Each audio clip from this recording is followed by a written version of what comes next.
Are you ready to learn to make my magic water comfrey oil? Thank you for joining me today at Family Guide to Herbs Online School. I'm Carolyn Gibson, family herbalist, organic farmer, massage therapist, and I will be your instructor and guide today. Comfrey contains allotonin, and it is well known as a wound healer, good for cuts, scratches, bruises, and abrasions.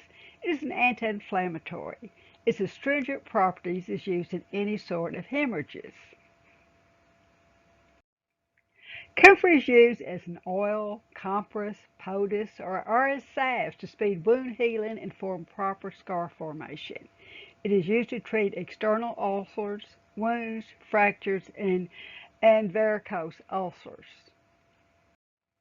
Now, it is so good at forming new tissue, care must be taken with deep wounds as it will grow new tissue over a deep wound before the wound has healed deep inside, which could cause an infection. Comfrey has no antiseptic properties. When making a salve or oil from comfrey, it is best to combine it with an antimicrobial or antiseptic herb such as echinacea, thyme, calendula, or some of the other herbs. Although its healing properties is well known, many may not realize its use as a beauty secret. Many believe with continuous use that allotonin in comfrey regenerates aging tissue. Ninon d'Enclos was a celebrated French beauty born in 1620 who remained lovely into her 70s and 80s. She attributed her beauty to the power of her magic water bath. Now, although there are many variations of the recipe I use, of course I begin with comfrey for its allotonin to regenerate aged tissue, rosemary, an energizing herb packed with antioxidants, lavender, which reduces puffiness and inflammation, thyme as an antiseptic, and I call it my magic water comfrey oil. Now, this is my beauty secret that I have been using since the 80s. I am 69 and I guess it works as good as any store-bought facial serum available. And I can also use this as oil, as a healing oil if I need to. Comfrey was one of the first herbs that I originally learned from the herbalist Odina Brenham back in the 80s. She taught me to make comfrey oil. And I've always used this particular breed of comfrey. Now this one has the white flowers, which now they're saying is probably the Russian comfrey or could be some kind of hybrid. This has always been the kind that I've found around me. Now I've decided that I really want to get the true comfrey. And so I sent off to Medicinal Seed Company to get the true comfrey, and it looks a little bit different than the comfrey I am accustomed to. It seems to be a different color of green. Now this has the purple flowers. Now I have gotten purple flowers in the other type, but it's a little more upright. And I'm going to be harvesting this today to make my magic water comfrey oil. And here's my thyme that is growing. I have to kind of keep a lot of things in pots because I have gophers really bad. And I harvest this back May the 11th. Today is June the 4th. You can see how much it has grown back. Now I'm also going to use the plant rosemary, which is known for its antioxidant properties, and I have put plenty of rosemary. Now I'll also be using lavender. Now I can't grow here in East Texas we're too humid for lavender, so I will have to use some store-bought lavender flowers to finish making my magic water comfrey oil. Now, herb-infused oils can be prepared with fresh or dry herbs or a combination of both.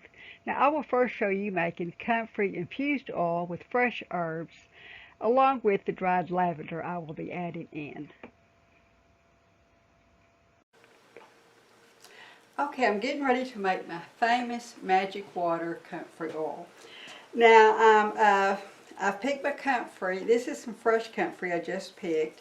I picked the rest of my comfrey yesterday and laid it out to dry wilt. When you're making an herbal oil with fresh herbs, you want to remove as much moisture as you can. As you can see the difference. Now comfrey, when you start messing with it and chopping it up, it kind of turns black. Now you can see here, this is fresh rosemary I cut from my garden. And this is some that I dry wilted yesterday. Now you can see there's not much shrinkage there. Now when you're making an infused herbal oil, there's numerous ways if you have dried herbs, but if you're using fresh herbs, they have to be cooked. Now, when I was originally taught by the herbalist Odina Brenham, and she was showing me how to make comfrey oil, she would cook it on top of the stove, which really took a lot of watching. So I decided to start doing it in the oven. But now, but you really couldn't keep the temperature low enough. I was constantly opening and closing the door. But now that we have crock pots, you can easily put it in your crock pot, leave the lid off, put it on low, and it keeps the temperature about right. So here I've chopped up my comfrey, and the main ingredient in this is going to be the comfrey. So I want that, the main herb, in here. And even the little stalks I'm putting in there. I'll go ahead and tear, just don't tear real good, and put it in there. Now to this, I'm going to add about half a cup of thyme. Now thyme acts as an antiseptic. Comfrey regenerates cell growth, but is not an antiseptic, so usually add some type of antiseptic herb with comfrey. And the next thing I'm going to add is half a cup of rosemary. Now, rosemary is very energizing, and it's also high in antioxidants. And then I'm going to add, I can't grow lavender here in East Texas because we're too hot and humid, but lavender reduces inflammation, energizes the complexion, so I'm going to add that to my mix. And I'm just going to mix these up a little bit. And then I've got some grapeseed oil that I'm going to put in here. Because this particular batch I'm going to use in my skincare products, I'm using comfrey oil because it's really good for the skin. Now if I was going to make this as a healing salve, I would probably use olive oil instead of comfrey oil. Now all I need to do is just kind of put this in here, and I just want to make it about an inch above the herbs.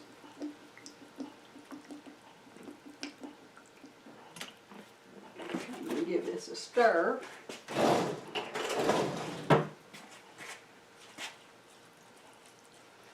Looks like I can add a little bit more oil to that.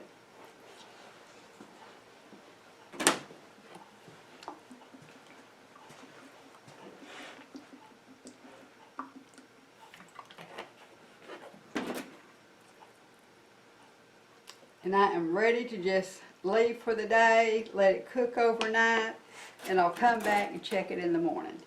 And we'll come back and we'll strain it up and show you what it looks like. Okay, now I've let my comfrey cook for about 4 hours on low. I'm trying to keep it below 200, somewhere around 160.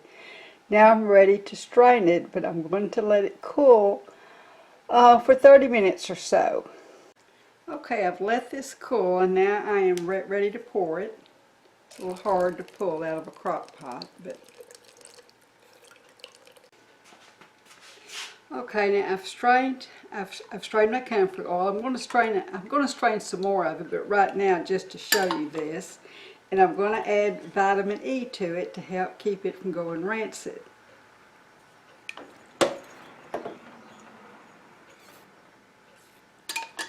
Then I'm pouring it into this dark colored bottle.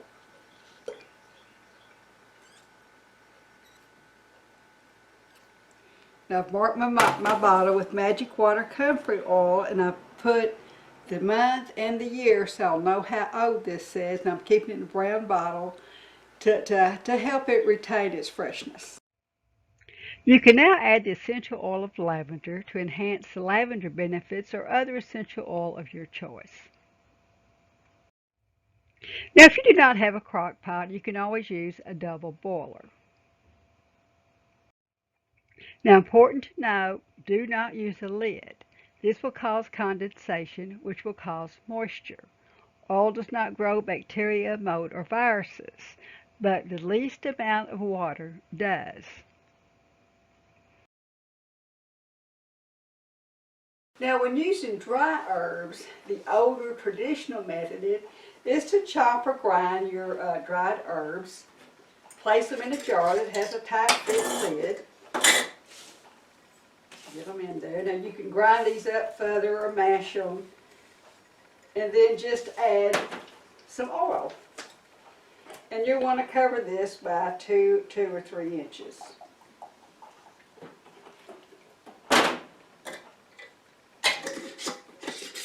And just shake it up.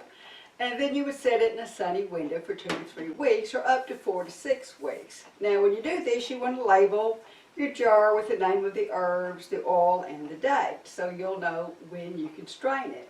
Now this mixture is shaken 2 times a day. Then you strain it, you stir in your vitamin E, and you can either store it in that jar or it's preferred that you put it in a dark colored bottle. And then you're going to label this with the name of the herbs, the oil used, and the date. Okay, now there are several methods to do if you're using dry herbs. You can cook it in a double boiler just like we did the fresh herbs, except you're going to add 1 to 2 inches of oil and maybe even a little bit more if the herbs are absorbing more of the oil. Now the newest method is using a ratio of herbs to oil and with a rehydration process using alcohol. Now the standard rate for this ratio is 1 to 7, which means you're going to use you're going to weigh an ounce of the herb, and then you're going to use a liquid measurement of 7 ounces of oil. Now some herbs such as arnica, yarrow, pine needles, when you grind them up in a blender, they become very fluffy.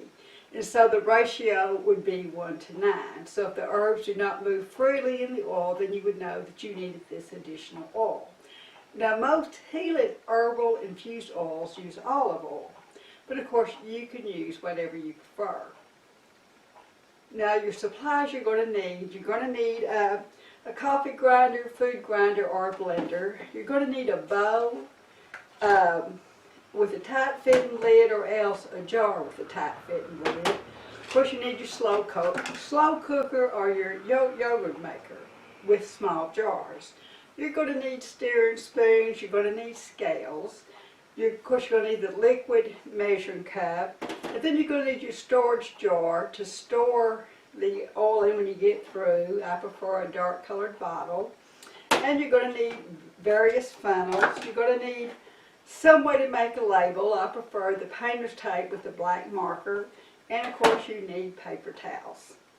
Okay, now let's get our ingredients together. Okay, I have 1 ounce of dry herb by weight. I have poured up 7 ounces of olive oil. This is a liquid measure, 7 ounces. And I also have my Everclear or other 100 proof vodka. Now the first thing we're going to do is take these herbs and we're going to grind them down till they're much smaller.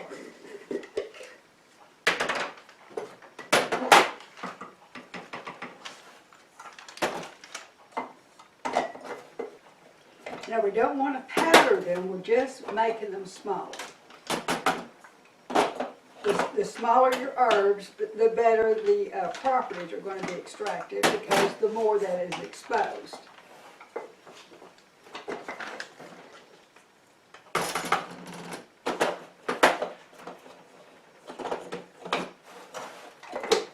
Okay, now I have my herbs grounded into smaller pieces, and I'm going to take my Everclear and I'm going to add 1 tablespoon to it.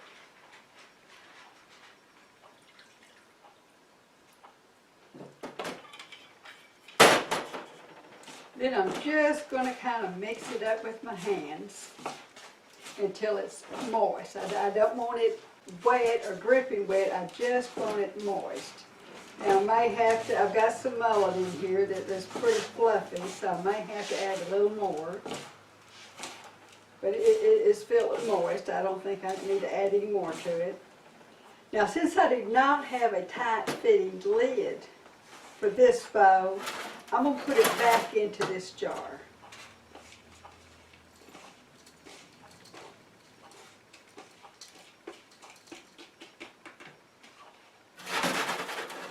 I'm going to put this lid back on it, and I'm going to let this set overnight to help extract the properties of the herb.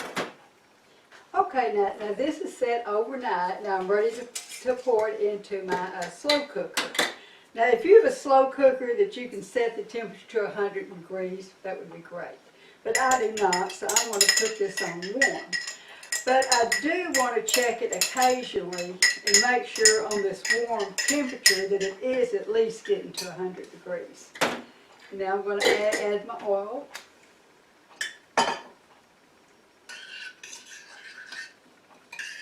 And I can tell by looking I will need to add just a little bit more because this is one of those fluffier herbs and it needs a little bit more than what the 1:7 ratio. It's probably going to need the 1:9 ratio. So I'm going to add just another 2 ounces of oil to it.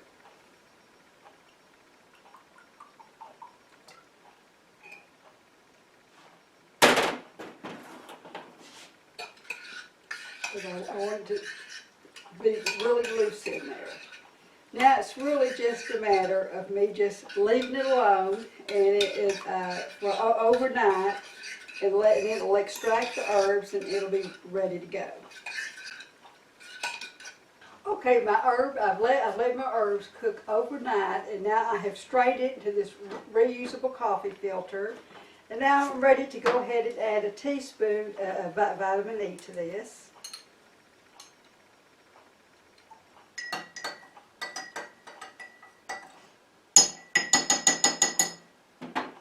And now I will pour it into a dark colored bottle. I've got a funnel. I've marked it with the name of the herb, the fact I used olive oil, and today's date.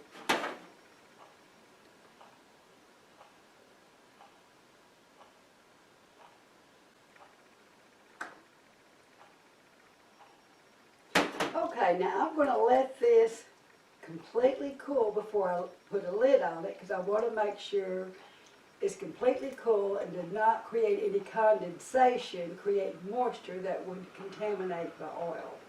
Now Herbalist, if you're ready to try this, and in our next video we'll show how to take this oil and make a salve out of it.